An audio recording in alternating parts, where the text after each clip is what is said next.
Hello everyone, this is Fantasy-esque and welcome back to Vampyre Clan in ClanGen, the Warrior Cats clan generator game.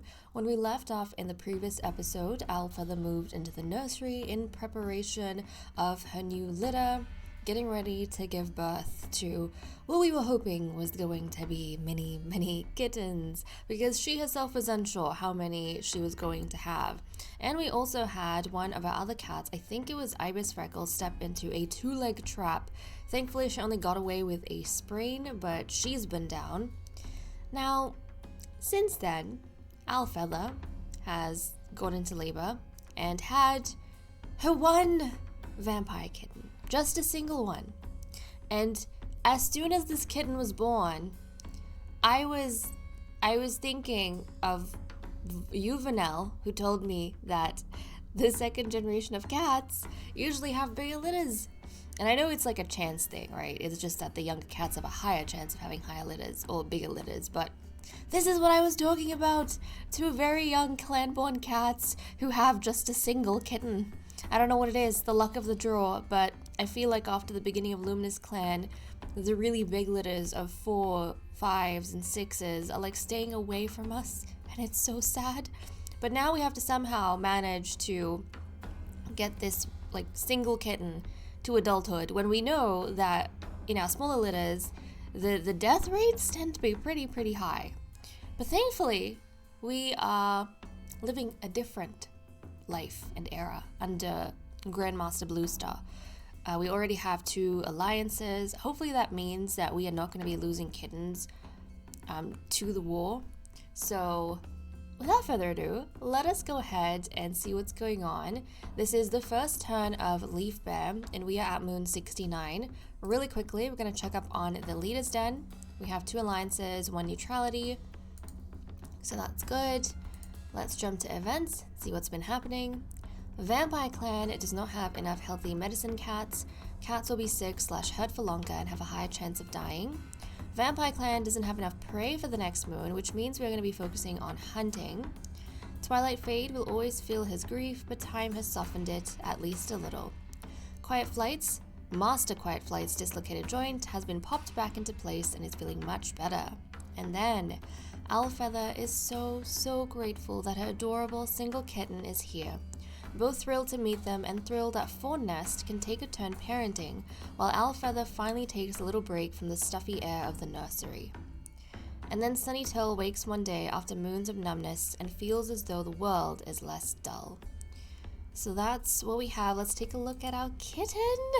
So we have Eagle Kit, guys. Eagle Kit over here, who is a fearless male with green eyes and a smoke pelt. He actually looks very cute. I cannot wait for his eyes to open up. Oh, at least he got the green eyes. Hold on, where is she? From Alfeather. I remember when Alfeather was paired up with Pine Speck, I was very excited to see them have kittens with green eyes. Even though it wasn't Pine Speck's kitten in the end, I'm glad that Eagle Kit inherited his mother's green eyes. But he looks very different from his parents. Let's take a look at his descriptor. Eagle Kit is a brown, smoke, and white tom. Okay. I'm very excited to see how he's gonna look as he gets older, because I feel like his coat color is actually quite pretty. Right. Now that we've taken a look at that, let's jump over. Oh wait, it seems as though... So Alpha and Ibis Freckle are going to be the only ones who are sitting out of patrols. Everyone else seems fine. Let's check up on the Medicine Cat Den. Twilight Fade recovered from his grief. Master Quiet Flight was given Marigold as treatment for dislocated joint, and then she healed from that. Sunny Till recovered from his grief.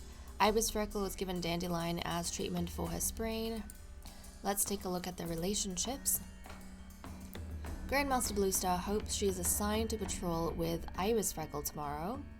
Grandmaster Bluestar saw Ibis Freckle the other day but didn't get a chance to meow hello. I keep saying his old rank, but he is no longer a master.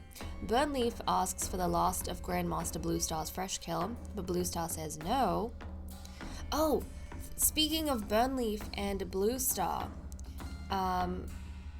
I think Vanel made a really, really good point in a previous episode about, was it Burnleaf? Yeah, Burnleaf being hostile towards Blue Star in politics. And they said that when their daughter died, we saw him blame himself, then her former mentor, Lightsong. But if I remember correctly, Fire Ivy died in an assault carefully prepared by her parents. And at the end, she sacrificed herself to save her mother, Blue Star. Maybe Burnleaf is now blaming Blue Star because he can't imagine making peace with Fire Ivy's killers, but also because he feels Blue Star has a duty to avenge her, because she is, in a way, also responsible for her death. It sure is a heavy past to carry for them and a fertile ground for resentment. So that makes a whole lot of sense why, even though Blue Star had that brief period of like a rekindling almost his relationship with Blue Star, it makes sense why now he is an anti-loyalist, because I think he doesn't agree with her policy. It makes sense that he doesn't agree with her policy of making peace with the vampire hunters because he thinks she has a responsibility to avenge their daughter, seeing as her life was saved at the cost of Fire Ivy's. And he doesn't think forgiving the vampire hunters or trying to get along with the vampire hunters is the right thing to do by their daughter. Okay. Master Cheese again. At this point, it's like muscle memory, autopilot. Burnleaf got a bunch of cats up for morning stretches and they didn't like it. A clanmate that Burnleaf wanted to get to know better is already friends with Thornnest. Twilight Fade is sharing a piece of kill with Grandmaster Bluestar. Twilight Fade notices that Ibis Freckle always gets better fresh kill to eat.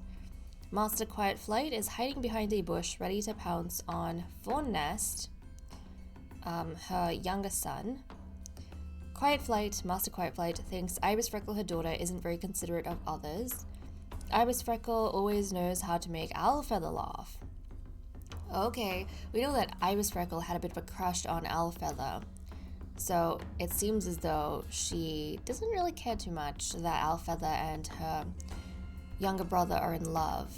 I don't think she holds Thornnest in as high esteem as she did Pinespeck. When discussing the future, Owlfeather and Eagle Kit discuss the policies they'd implement in a clan of their own. Sunnytail saw Master Quiet Flight the other day but didn't get a chance to meow hello.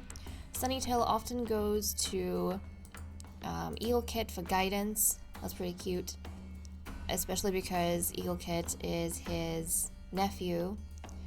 Thornnest thanked his sister Ibis Freckle for bringing him food. Thornnest and Master Quiet Flight always challenge one another, so some son and mother-son bonding. Both Bloomrise and Sunnytail startle at a clap of thunder, and that is all we have for the events, so let's wrap up here and continue with the cat list. Okay, let's resume with the cat list. Just a quick reminder on our loyalties over here. With Eagle Kit, we're going to wait until he's 12 moons old, of course, before we check to see whether or not he is loyal to Blue Star, and then he's going to keep that throughout the rest of Blue Star's reign and his life.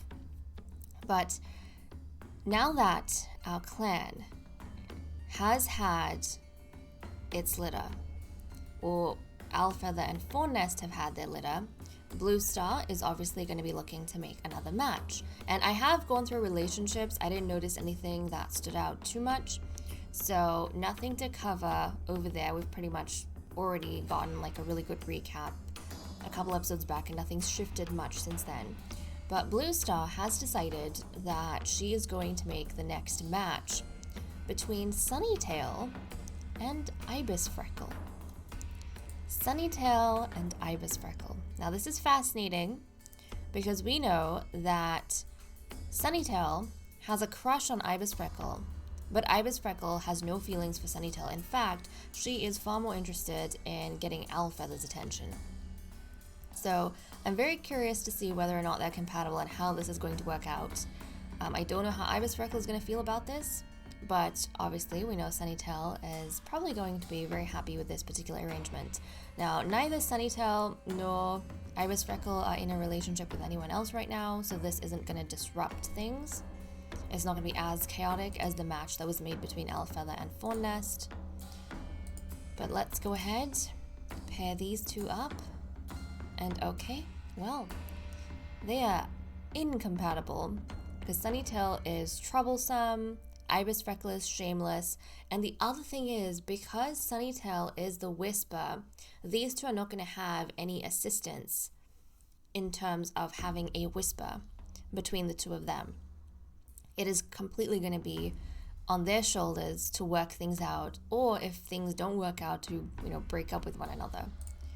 So these two, look at that. Sunnytail is so happy right now.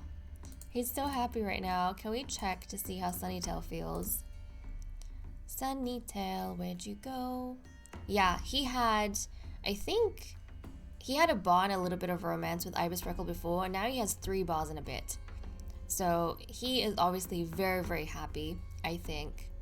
It's like a dream come true for him at this point that Ibis Freckle is his match, because after pretty much giving up on Fawn-Nest and moving up for his sister's happiness, Sunnytail was giving more attention to Ibis Freckle. He was focusing on Ibis Freckle, and I think he wasn't expecting that his mother, Blue Star, would maybe see some of that attraction and, bring Sunnytail together with Ibis Freckle.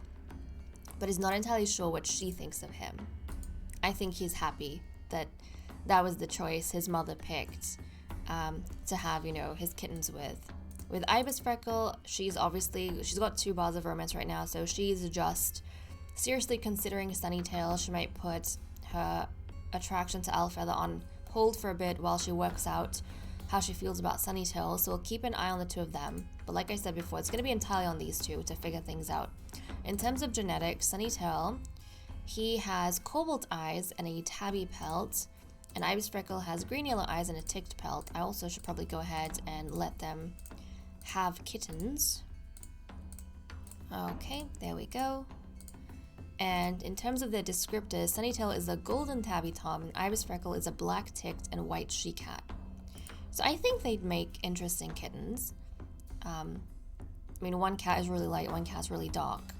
They could have a fascinating match between the 2 of them. It's a different couple, again, even color-wise. It's a different couple from Owlfeather and Fawn-Nest, so it will be some nice variation, I think. But okay, let's see what everyone is doing for the day since we've covered that. Grandmaster Blue Star brings a flower back to camp for Master Quiet Flight. Look at that. Blue Star, she's all about romance and peace, isn't she? She very much is. I like that she's trying to kind of embody maybe the life that she wants all the vampires to live. Master Quiet Flight pounced on some movement under the snow like a fox. Owlfeather struggles to voice how she feels. Oh, insecure Owlfeather. Maybe she feels... You know what, I could kind of see... Obviously, Fawn-Nest and Owlfeather are going to dote on Eagle Kit as their only child, but I could totally see how Owlfeather, as an insecure cat or insecure vampire, would feel as though she has maybe let her clan down by only being able to have 1 kitten, because everyone was expecting and hoping for a very large litter, given that, Owlfeather and Fawn-Nest are quite young and healthy for the most part. If anything, Owlfeather is the one with, Lost in Grief. I don't think I've seen that before. But if anything, she has a... Wait, is the Lost in Grief a permanent condition? How is that? Wait, do you guys know what that is? Because I've never seen that before. I've seen grief-stricken. I have not seen a permanent condition that's Lost in Grief. What is that from? Is that from Pine Nest dying? Now I'm so curious. Someone help me, crack this code. How do we decode this? Because I didn't realize that was a thing. But I'm wondering now whether Owlfeather kind of feels guilty about having only 1 kitten when the clan was expecting a lot, and maybe she feels as though since Fawn-Nest is entirely healthy, maybe she's the problem. Maybe because of her Lost in Grief, she has kind of impacted her health so much that she was only able to have one kitten. I could kind of see how she'd be struggling to voice that, all the things going through her mind right now. Sunnytail wishes his clanmates would just talk to each other. Nest had a nightmare involving a two-leg trap. I'm pretty sure in the last episode, Ibis Freckle, his older sister, was caught in a two-leg trap. So even though he doesn't get along too well with Ibis Freckle, at the end of the day, she is still his older sister, and he wouldn't want her to die from that. Ibis Freckle saw a two-leg petting a loner. Bloomrise is thinking about how awful kitty pet food must taste. Burnleaf is feeling rather chipper today. Twilight Fade is proud that he has become stronger despite his struggles. Oh, Twilight Fade. What a little hero. I feel so bad for Twilight Fade, and it makes me really mad at Ibis Freckle as well. That Twilight Fade, someone who was, like, such a good mentor, loved by a lot of the cats, and known as a strong fighter and a great hunter, someone who uses his body a lot, has been made paralyzed because of her, because she pushed him off the mountain. This makes me so mad at Ibis Freckle, and very hard to like Ibis Freckle because of how much affection I had for Twilight Fade. And like everything was, cleared for him, his path in the inner circle, like up the ranks, and then suddenly everything was taken away from him. And he has persevered, he's survived, and he's struggling, but he's surviving, he's growing stronger, and he's proud of himself for it. I feel like he's a very mentally strong cat to not be defeated by stuff like this, but also, the losses that he has had in his life with his family members and his offspring. Okay. Eagle Kit, meanwhile, snuggles up to the belly of Owl Feather. Look at that. So that's all we have for the cat list. Let's wrap things up here and continue with patrols. Okay, we are continuing with patrols. We currently have 11 prey and we need 22. So we have Bloomrise, Nest, Master Quiet Flight, and Grandmaster Bluestar who are going out on a hunting patrol. So let's see if they manage to bring anything back. And just out of curiosity, is anyone struggling from food right now? I don't think so. No. I think in between we had a moon. Maybe it was when I was playing off camera. I think we had a moon where we didn't have enough food and the cats missed out on eating for a moon, but then we kind of worked ourselves out really well. But let's see what they managed to find. It starts snowing soon after the patrol sets out, trying to bring back something, anything for the fresh kill pile. Proceed. Bloomrise really keeps the patrol on task and motivated through the sharp cold of the leaf bare morning. Not through authority or command, but with a gentle voice and compassionate understanding that encourages every cat to do their best for Vampire Clan. And then a medium amount of prey is brought to camp. Wonderful, because now we have 39.8. Excellent, all the cats are gonna go to sleep with full bellies, which makes me very happy. But okay guys, with that said and done, I am going to leave off here. Thank you so much for watching. I hope you all enjoyed, and I will see you all next time. Bye bye.